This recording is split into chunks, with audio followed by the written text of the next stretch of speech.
నమస్తే, welcome to Andhraprabha. TDP అధినేత చంద్రబాబు బీజేపీతో పొత్తులకు వెళ్తున్నారు. మరి మధ్యలో తెలంగాణ కాంగ్రెస్ సీఎం రేవంత్ రెడ్డి రావడం ఏంటి అంటే అక్కడే ఉంది తమాషా. బాబు మార్క్ రాజకీయం కూడా అక్కడే ఉంది. చంద్రబాబు అన్ని పార్టీలతోనూ లింకులు ఉన్నాయని ప్రచారంలో ఉన్న మాటే. పైగా రేవంత్ రెడ్డి బాబుకు ఒకనాటి శిష్యుడు. దాంతో ఈ గురు శిష్యుల బంధం ఎప్పటికీ అలాగే ఉంటుందని కూడా చెబుతుంటారు. ఇంతకీ బాబు రేవంత్ రెడ్డి ఎక్కడ కలుసుకున్నారు? హైదరాబాద్ బేగంపేట్ ఎయిర్పోర్ట్ లో టీడీపీ అధినేత చంద్రబాబు తెలంగాణ సీఎం రేవంత్ రెడ్డి కలుసుకున్నారని ఒక ప్రచారం అయితే పెద్ద ఎత్తున సాగుతుంది. బాబు రేవంత్ రెడ్డి భేటీ టైంతో సహా చెప్పేస్తున్నారు. గురువారం మధ్యాహ్నం 3:30 నుంచి 5:30 మధ్యలో ఈ భేటీ జరిగిందని కూడా నిర్ధారిస్తున్నారు. గురువారం చంద్రబాబు ఢిల్లీ వెళ్లారు. బీజేపీ పెద్దలతో పొత్తు వ్యవహారం ఒక కొలిక్కి తీసుకుని రావడం కోసం బాబు ఢిల్లీ టూర్ పెట్టుకున్నారు. అలా ఆయన బేగంపేట్ ఎయిర్పోర్ట్ కు చేరుకున్నారు. అదే టైంలో ఢిల్లీలో తమ పార్టీ పెద్దలను కలిసేందుకు తెలంగాణ సీఎం రేవంత్ రెడ్డి కూడా బేగంపేట్ ఎయిర్పోర్ట్ కు వచ్చారని అంటున్నారు. దీంతో అనుకోకుండా కలిసారా లేక అనుకుని కలిసారా తెలీదు, కానీ గురు శిష్యులు ఇద్దరూ అక్కడ తారసపడ్డారని, ఒక కీలక భేటీ అయి వేశారని ప్రచారం అయితే పెద్ద ఎత్తున సాగుతుంది. అంటే చంద్రబాబు బీజేపీతో పొత్తులకు వెళ్తున్నారు. ఇదే టైంలో కాంగ్రెస్ సీఎంతోనూ భేటీ అయ్యారన్న మాట. దేశంలో చూస్తే కాంగ్రెస్ బీజేపీ బద్ధ విరోధులైన పార్టీలు. అయినా చంద్రబాబు మాత్రం బీజేపీతో చెలిమి చేస్తూనే కాంగ్రెస్ తో కూడా స్నేహం కొనసాగించగల రాజకీయ దిట్ట అని అంటున్నారంతా.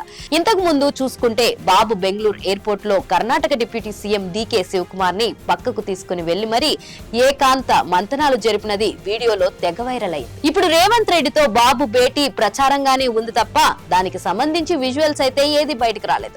ఏది ఏమైనా తెలంగాణకు సీఎం అయిన 3 నెలల తర్వాత రేవంత్ రెడ్డిని చంద్రబాబు ఇలా బేగంపేట్ ఎయిర్పోర్ట్ లో కలుస్తున్నారని అంటున్నారు.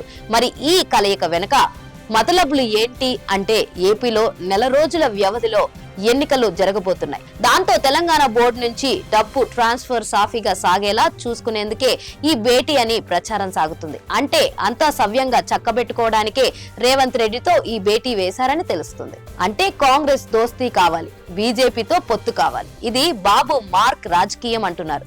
శుభమా అని బీజేపీతో పొత్తులకు పోతూ కాంగ్రెస్ సీఎంతో భేటీ ఏమిటి అంటే చంద్రబాబు రాజకీయమే అంతా అని ప్రత్యర్థుల నుంచి సెటైర్లు పడుతున్నాయి. బహుశా బాబు లాంటి నేత దేశంలోనే ఎవరు ఉండరని అంటున్నారు. ఓవైపు బీజేపీతో బంధం కావాలి, ఎందుకంటే దేశంలో మరోసారి అధికారంలోకి ఆ పార్టీ రాబోతుంది కాబట్టి. అదే టైంలో కాంగ్రెస్ తోనూ స్నేహం ఉండాలి. సాటి పొరుగు రాష్ట్రం కాబట్టి అక్కడి ప్రయోజనాల కోసం ఇదే బాబు మార్క్ రాజకీయ ఎత్తులు జిత్తులు అని అంటున్నారు. అసలు చూస్తే కనుక బాబు ఏ రోజు కాంగ్రెస్ కి దూరంగా లేరని అంటున్నారు.